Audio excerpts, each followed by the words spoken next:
Earnings reports are like progress reports in the sense that they require investors to digest facts and make educated guesses about the company's future prospects. In the case of Microsoft Corporation Nasdaq, MSFT, investors are more concerned with future risks than with solid results in the present. The highlights from the company's Q3 2026 earnings report start with a top and bottom line beat. Microsoft reported 40% growth in its Azure cloud computing segment.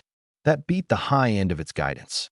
The company's AI business is now generating $37 billion annually, a 123% year-over-year YY increase.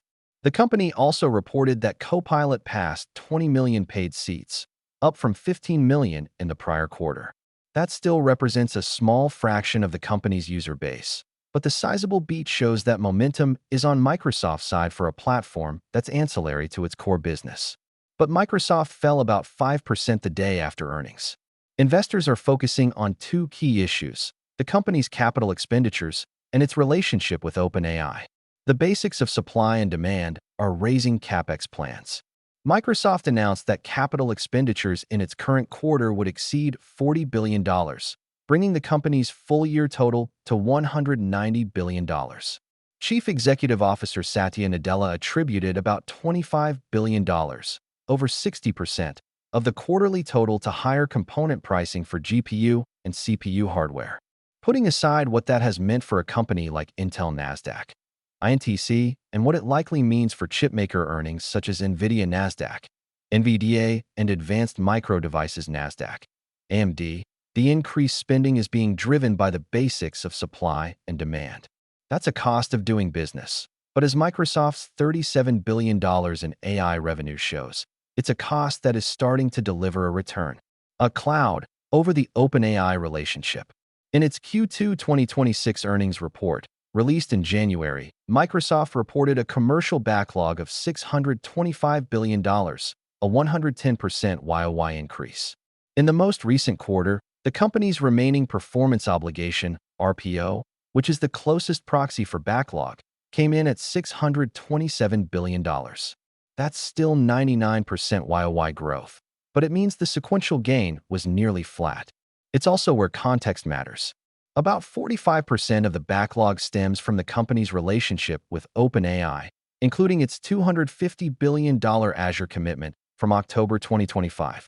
However, in February, OpenAI cut its compute spending budget for the coming years by more than 50%, from $1.4 trillion to $600 billion. That is leading some investors to wonder if Microsoft's backlog is as solid as it sounds. But the recent restructured agreement between Microsoft and OpenAI should dispel those ideas. Under the new terms, OpenAI products will still be prioritized for release on Azure, and Microsoft will continue to be OpenAI's primary cloud provider. That means that while Microsoft's share of OpenAI's business will be less than 100%, the existing payment obligations to Microsoft will continue. In fact, the new deal helps Microsoft reduce its cash outflows while continuing to receive cash inflows and reducing its legal risks. Microsoft is still an Azure story.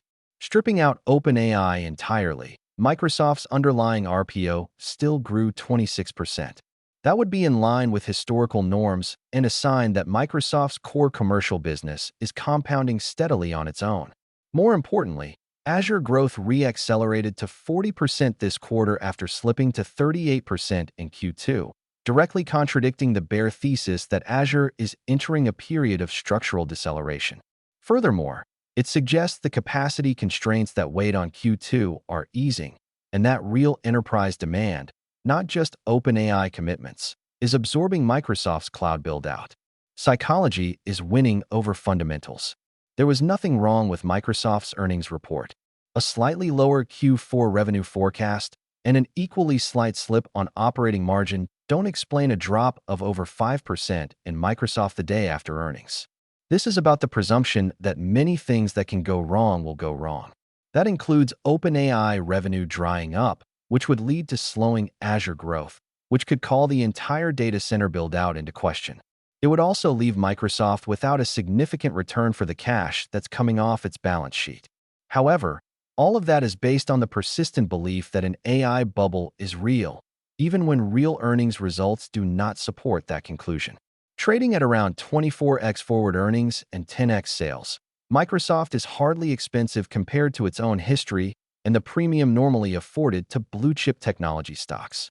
Analysts are maintaining their bullish rating on Microsoft, but price targets move the day after earnings.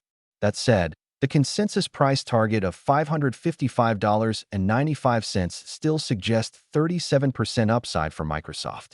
That hardly puts Microsoft on the clearance rack, but it presents an opportunity for solid, long-term growth.